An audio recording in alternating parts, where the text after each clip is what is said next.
Embedded into the Christmas story and in the birth narrative of Jesus into this world is a dark story of loss and of tragedy, of tears and of pain. Matthew 2:16 has been traditionally called the Massacre of the Innocents. There we're told about the killing of all boys 2 years old and younger in the region of Bethlehem. The event is deeply unsettling, but it's also part of the historical record of the birth of Christ. Or is it? Did this actually happen historically, or was this massacre of the innocents a story invented by the early Christians? And if the event is historically real, if such a public slaughter really happened, why are there no other historical records to corroborate the event? For answers, we welcome special guest Dr. Paul Maier, a widely respected historian, in what will be a little longer of an episode than usual. Until his retirement, Dr. Maier served as the Russell H. Siebert Professor of Ancient History at Western Michigan University, and he is the author of many fictional books and many non-fictional books, including In the Fullness of Time, a historian looks at Christmas, Easter, and the early church, as well as several books for children, including The Very First Christmas. Dr. Maier, thanks for joining us. I want to ask you if Matthew 2:16 really happened in history. There's a question mark on this event, of course, but before we go there, who is this figure we know of in the Christmas story known as Herod the Great?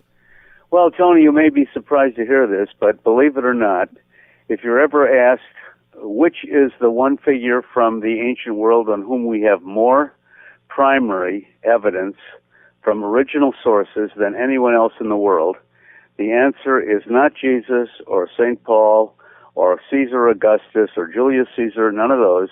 Alexander the Great, no. It's Herod the Great, believe it or not. Why?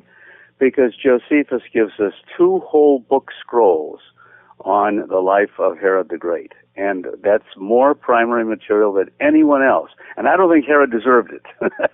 He was a very remarkably successful politician, keeping the peace between Rome, which had conquered Judea ever since 63 B.C., and he acted really simply as a Roman governor overseas. He was known as a client king, meaning very often when the Romans conquered a province, they didn't want to send a governor out. There was a local king doing a good enough job.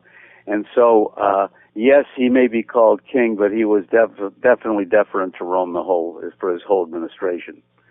He was in charge from, 40 B.C. He was awarded the title king. He didn't actually take control of the land until, with Roman help, he drove some adversaries out of Jerusalem. And really from about 37 B.C. on, he's in charge until his death in 4 B.C. Remarkably successful in a lot of ways.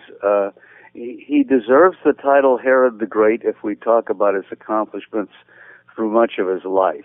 He was the one, of course, who rebuilt the great temple in Jerusalem. He was the one who single-handedly created a city at Caesarea where there was no good port in the Holy Land. Here he creates one by sinking some ship hulls and then using it as a base to build a great breakwater in an otherwise rectilinear sea coast.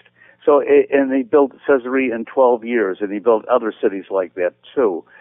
In Jerusalem, he facelifted the entire city, in addition to building a gorgeous palace for himself. He had a hippodrome, a stadium, and theaters and this kind of thing. He was kind of a Hellenistic monarch. And he also built 7 great fortresses across the land, strong points of which he could defend his administration. One of them, of course, most famous, was Masada, down along the southwest corner of the Sea of the Dead Sea, I should say. Everything he touched diplomatically seemed to turn to gold. He kept peace both with Jerusalem and Rome, and so in that sense, he was very successful. Yeah, politically successful, but there's another side to Herod. Explain the paranoid side of Herod that begins to emerge later on in his life. Well, basically, he was responsible for many of the problems back home. His home was a can of worms, simply because he married 10 wives, and each of those produced princes for him, and each of those male princes was scheming to succeed as number one, and there can only be one number one. And so if there weren't 2 or 3 collateral plots taking place before they had orange juice in the morning, something was wrong. Josephus gives us just a hideous tale of what was going on in the family, attempted poisonings, one brother against another. It so rattled Herod that he actually put to death 3 of his own sons on suspicion of treason. He put to death his favorite wife out of 10 of them. Mariamne was his favorite. She was a Hasmonean Maccabean princess, and he put her to death, and then he killed his mother-in-law. I should have said one of his many mothers-in-law. He invited the high priest down to Jericho for a swim. They played a very rough game of water polo, and they drowned him. He killed several uncles, a couple of cousins. Some have said he's a real family man in that negative respect. As a matter of fact, Augustus himself, to whom Herod was always very deferent, said, "I would rather be Herod's pig than his son." It's a double pun. In Greek, it's suos and huios, a clever turn on words. And the other idea is that at least pigs weren't slaughtered for human consumption over there, and they had a better chance at a longer life. So it was a brilliant pun on the part of Augustus. Yes. And at one point late in his life, Herod plots to kill a stadium full of Jewish leaders. The plot fails. What does this reveal about him? Well, Josephus says he had a very grisly thing to report about Herod in his last months. He was so paranoid that he, of course, did have some grasp of reality. For instance, he was worried that nobody would mourn his own death in the Holy Land. Of course, it shows how deadly accurate he was. They were preparing, again, a general celebration. And nobody likes to die knowing that they're going to dance in your grave. And so he was going to give the people something to cry about. He's now, it's in 4 B.C., he's down at his winter palace in Jericho. It's the only place in the Holy Land that doesn't snow or get cold in the winter. It's 1,200 feet below sea level. And here he's dying. He tries every remedy in the world to stop the gang of diseases that were creeping up on him. He went to the hot springs at Calaroe at the northeastern corner of the Dead Sea. By the way, there's still springing hot water 2,000 years later. And that didn't cure him. And so now he goes back to his winter palace, and he invites his sister Salome in. And he says, "I want you to arrest all the Jewish leaders in the land and imprison them in the hippodrome just below the palace here." And that hippodrome has been discovered archaeologically, by the way.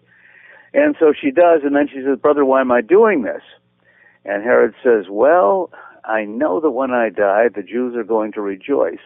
So I'm going to give them something to cry about." And so he wants them all executed in that hippodrome so that there'll be thousands of households weeping at the time Herod the Great dies. So is that the kind of a sweet guy who could have killed the babies in Bethlehem? Yeah, I think so. Most certainly. Goodness. Speaking of Matthew 2, the Bible records this scene from Herod's paranoia late in his life. The wise men alert him to the birth of a new king in Bethlehem. He wants to know where so that he can eradicate this new rival. And the wise men wisely don't return to him. Herod then responds by slaughtering all the boys 2 years old and under in Bethlehem and in all the region, the Bible tells us. For all that Josephus writes about Herod, he makes no mention of this. In fact, there's no extra biblical evidence that this slaughter ever happened.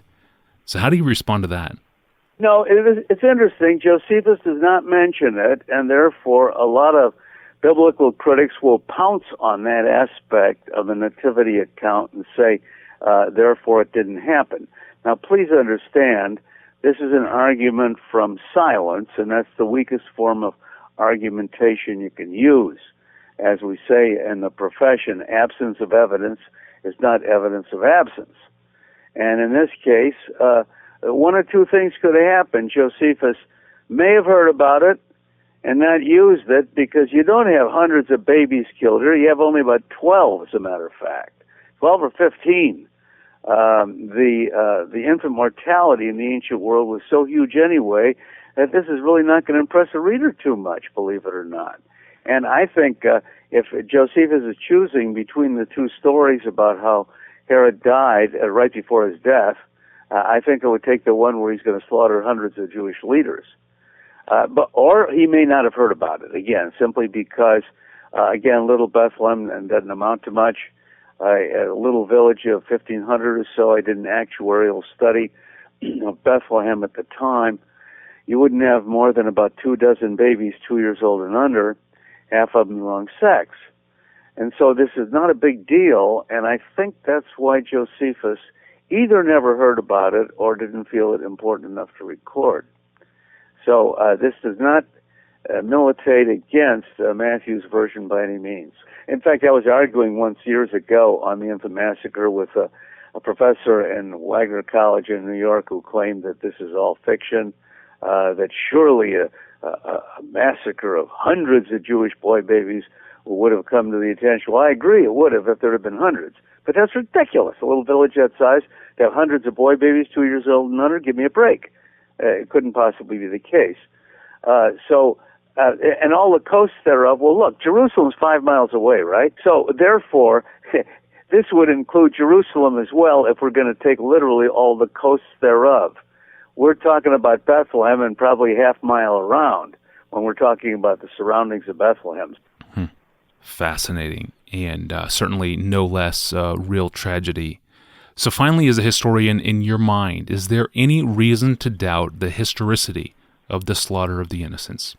I see not one iota of evidence that it could not have happened, and therefore, again, there's no reason to doubt the account as far as I'm concerned. To be sure, Luke hasn't heard about it.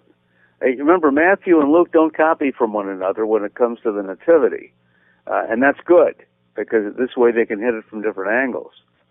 I think it really happened, and let's remember again that the first martyr of Christianity was not Stephen, it was Jesus, but not even Jesus.